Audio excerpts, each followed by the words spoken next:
Assalamualaikum warahmatullahi wabarakatuh. Bapak Ibu yang saya hormati, pada kesempatan kali ini saya akan melakukan aksi nyata topik 2 Kurikulum Merdeka pada platform Merdeka Mengajar. Mengapa kurikulum perlu berubah? Lantas, apa itu kurikulum? Kurikulum dapat dimaknai sebagai titik awal sampai titik akhir pengalaman belajar murid. Kurikulum juga diibaratkan sebagai jantungnya pendidikan. Undang-Undang Nomor 20 Tahun 2003, Sistem Pendidikan Nasional Pasal 1/19. Kurikulum adalah seperangkat rencana dan pengaturan mengenai tujuan, isi, dan bahan pelajaran, serta cara yang digunakan sebagai pedoman penyelenggaraan kegiatan pembelajaran untuk mencapai tujuan pendidikan tertentu. Apa sih peran dan fungsi kurikulum? Kurikulum berperan sebagai pedoman dan acuan kita dalam pembelajaran. Fungsi kurikulum bagi guru adalah untuk memandu dalam proses belajar murid. Peran dan fungsi kurikulum dapat kita optimalisasi dalam kerangka yang pertama, mewariskan nilai dan budaya masyarakat yang relevan dengan masa kini. 2. Mengembangkan sesuatu yang dibutuhkan saat ini dan masa depan. 3. Menilai dan memilih sesuatu yang relevan atau kontekstual sebagai kontrol sosial.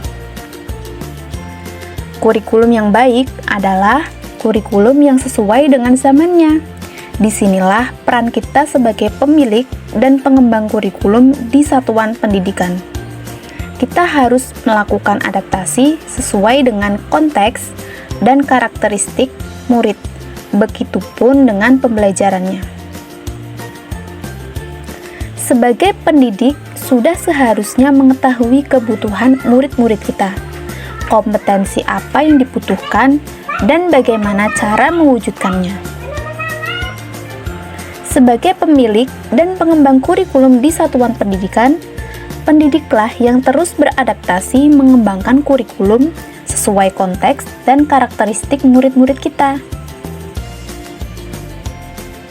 Mengapa sih kurikulum perlu berubah?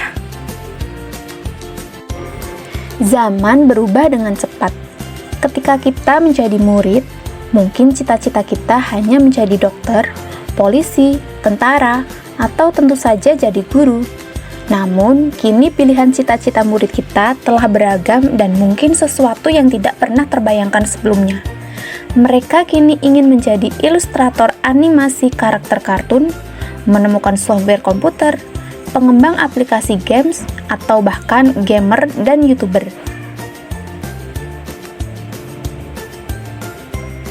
Perubahan-perubahan tersebut hanyalah sebagian contoh yang tentu membuat kita sadar bahwa dunia ini ternyata memang terus berubah. Maka, demi menuntun kodrat murid-murid kita, pembelajaran termasuk kurikulum yang kita selenggarakan juga harus terus menyesuaikan dengan kebutuhan mereka. Sebagai guru, kita harus belajar terus untuk mengikuti dan memahami tren kehidupan murid kita yang tergolong generasi Z dan Alpha. Mengapa kurikulum perlu diadaptasi?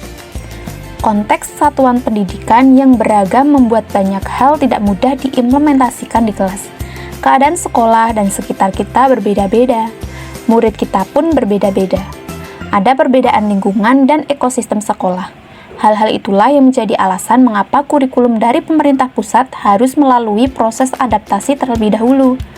Bentuk adaptasi kurikulum harus sesuai dengan kebutuhan murid-murid di sekolah. Kurikulum operasional satuan pendidikan atau yang disingkat dengan KOSP adalah dokumen hidup, sehingga KOSP dapat disesuaikan dengan kebutuhan murid. Tentunya setelah proses refleksi sudah dilakukan oleh seluruh pemangku kepentingan. Keanekaragaman latar belakang dan kemampuan murid adalah tolak ukur adaptasi KOSP. Tujuannya adalah untuk memastikan bahwa setiap saat murid akan berkembang sesuai dengan zamannya.